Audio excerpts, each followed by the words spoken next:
राजा बन गया था। तब उसके पुत्र सुलेमान ने राज्य किया। सुलेमान के मरने के बाद परमेश्वर के लोगों के बहुत बुरे राजा हुए। राजा अहाब सब बुरे राजाओं में से एक था। उसकी पत्नी इजबेल झूठे देवता बाल की आराधना करती थी।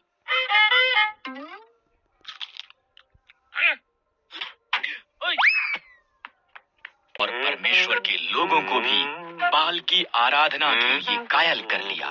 उनके पापों के कारण परमेश्वर ने 7 सालों तक बारिश रोक दी। तब उसने उसके नबी एलिया को राजा अहाब के पास भेजा। परमेश्वर की आज्ञा उल्लंघना की है और बाल की आराधना की है। एलिया ने कहा, हर एक को बोल, बाल के नबियों को भी, कि वो मुझसे पहाड़ करमेल पर मिले। मैं प्रमाणित करूंगा कि किसका परमेश्वर सच्चा है। हुआ। तब एलिया ने लोगों से कहा, अपने मन में ठान लो, अगर प्रभु परमेश्वर है उसके पीछे चलो। फिर भी अगर बाल आज स्वयं को प्रमाणित करता है और मैं एक बछड़े को मारेंगे, इसे वेदी पर रखेंगे और प्रार्थना करेंगे, तब जो परमेश्वर बछड़े को जलाने के लिए आग भेजेगा वही सच्चा परमेश्वर है।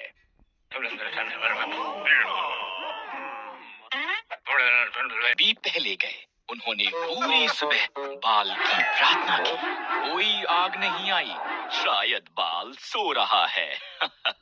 एलिया हंसा, जोर से आवाज लगाओ। इसलिए बाल के नबियों ने दोपहर तक चिल्ला चिल्ला कर प्रार्थना की, फिर भी कुछ नहीं हुआ। एक वेदी बनाई। उसने उस पर बछड़े और लकड़ी को रखा। उसने इसके इर्द गिर्द एक गड्ढा खुदवाया। तब उसने इस पर तब तक पानी डलवाया जब तक गड्ढा भर नहीं गया। की तुरंत आकाश से आग गिरी। इसने बछड़े, लकड़ी, पत्थरों और पानी को जला दिया। लोगों ने दंडवत किया और पुकारा, प्रभु परमेश्वर है। की आज्ञा इसलिए उसने उनके दुश्मनों को उन्हें गुलामी में ले जाने दिया। उन्होंने यरूशलेम का नाश किया और बहुत से यहूदियों को उनके अपने देश बाबुल में ले गए। यहूदियों में से एक था। उसने परमेश्वर पर भरोसा किया और दिन में 3 बार उसे प्रार्थना की। परमेश्वर ने दानियेल को आशीष दी और वो उस देश में एक शक्तिशाली अगुआ बन गया। दानियेल से ईर्ष्या करते थे, इसलिए उन्होंने एक नया कानून बनाया। लोग केवल राजा दारा से प्रार्थना कर सकते थे।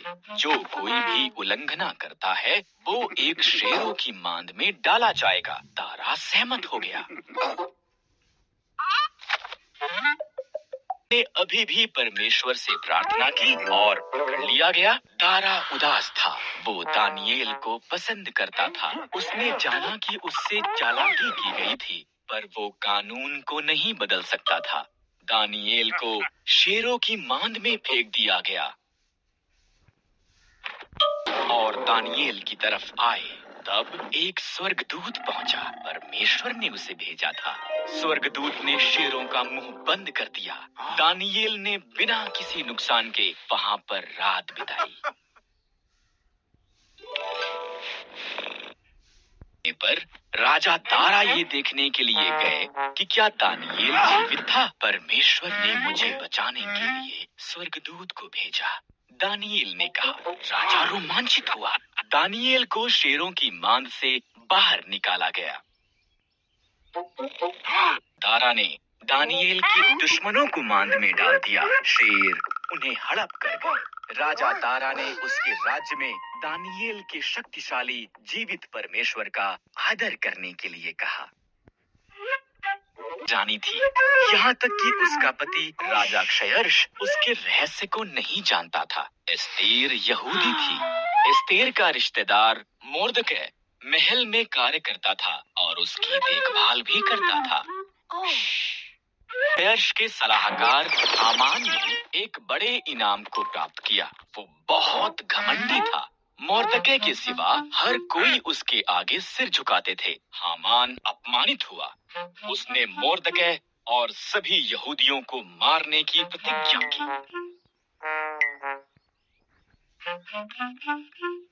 शेयर्श को बताया कि यहूदी खतरनाक थे और उन्हें मारना चाहिए। शेयर्श सहमत हो गया और उन्हें मारने की एक योजना बनाई। मोर्दकै डर गया था और रानी एस्तेर को ये संदेश भेजा। को बदल, मोर्दकै ने कहा, अगर मैं उसके निमंत्रण के बिना जाऊं तो वो मुझे भी मार देगा। एस्तेर ने जवाब दिया, शायद तू इसी पल के लिए रानी बनाई गई थी। मोर्दकै ने कहा। साहस के साथ ये प्रयास करने के लिए सहमत हुई। वो सिंहासन के कमरे में गई। राजा क्षयर्ष उसकी सुंदरता से चकित हुआ और उसे अंदर निमंत्रण दिया। क्या हम हामान के साथ रात का खाना खा सकते हैं? उसने पूछा। पिछले आंगन में एक बड़े खंभे का निर्माण कर रहा था। उसने इस पर मोर्दकै को मारने की योजना बनाई थी। तब राजा का निमंत्रण आया, इसलिए हामान रात के खाने के लिए महल में गया। मुझे और मेरे लोगों यहूदियों को मारना चाहता है, एस्तेर ने राजा क्षयर्ष को बताया। कौन ऐसी बात करेगा? उसने पूछा। दुष्ट हामान। एस्तेर रोई। हामान, सिपाहियों, उसे मार दो। हामान उसी खंभे पर टांग दिया गया जो उसने मोर्दकै के लिए निर्माण किया था। एस्तेर के कारण यहूदी बचाए गए थे। उन्होंने एक बड़ा त्योहार मनाया जिसका वो आज तक भी जश्न मनाते हैं। राजा अंतर्क्षत्र का पियाऊ था। नहम्याह ने सुना कि यरूशलेम विनाश में पड़ा था और ये कि उसके मित्र वहां पर परेशानी में थे। उसने उनकी सहायता के लिए परमेश्वर से कहा। राजा अंतर्क्षत्र के साथ बात करने के लिए नहम्याह को साहस दिया। नहम्याह ने पूछा कि क्या वो यरूशलेम जाकर उनकी दीवार बनाने में सहायता कर सकता है। अंतर्क्षत्र सहमत हो गया। नहम्याह यरूशलेम के लिए निकल पड़ा। घूमा।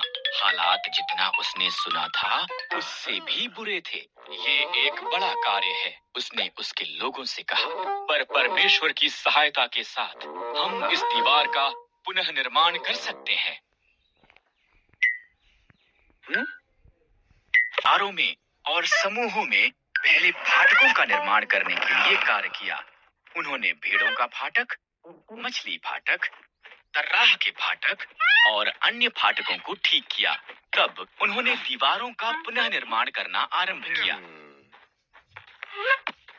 के दुश्मन हंसे, पर जैसे जैसे दीवार ऊंची होती गई, उन दुश्मनों ने हमले की तैयारी की। इसलिए परमेश्वर के लोगों ने एक हाथ में औजार और दूसरे हाथ में एक तलवार के साथ कार्य किया।